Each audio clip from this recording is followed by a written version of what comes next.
যে কি হইতে আছে।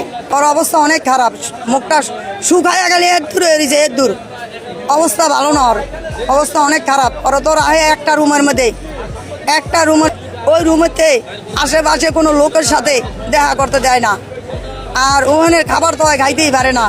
মনে করেন ওর অবস্থা খারাপ, অনেক অনেক খারাপ।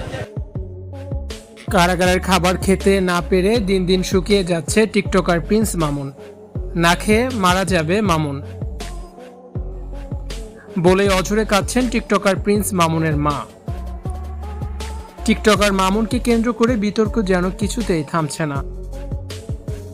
সম্প্রতি জামিন না পেয়ে কারাগারে অবস্থান করতে হচ্ছে মামুনকে। আদালতের বাইরে অপেক্ষারত মামুনের মা গণমাধ্যমের সামনে তুলে ধরেছেন মামুনের বর্তমান করুণ পরিস্থিতির কথা।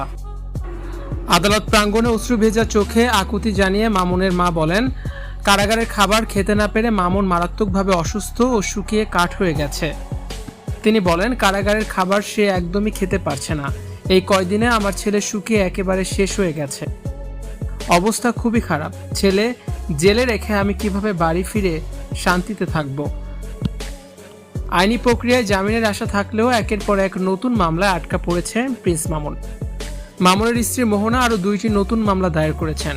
এর ফলে পুরনো মামলা জামিনের সম্ভাবনা তৈরি হলেও নতুন মামলার কারণে কারাগারে থাকতে হচ্ছে প্রিন্স মামুনকে। মামুনের মা বলেন আজ জামিন হওয়ার কথা ছিল, কিন্তু নতুন 2টি মামলা দেওয়ার কারণে মামুন আর জামিন পায়নি। এগুলো সব চক্রান্ত। ছেলে আমার না খেয়ে মরে যাবে বলে আমার এখন ভয় হচ্ছে। ছেলের মুক্তির আশায় প্রতিনিয়ত আদালত ও কারাগার চত্বরে ঘুরে বেড়াচ্ছেন এই বৃদ্ধা মা। মামুনের শারীরিক অবস্থা নিয়ে চরম দুশ্চিন্তায় দিন কাটছে পুরো পরিবারের।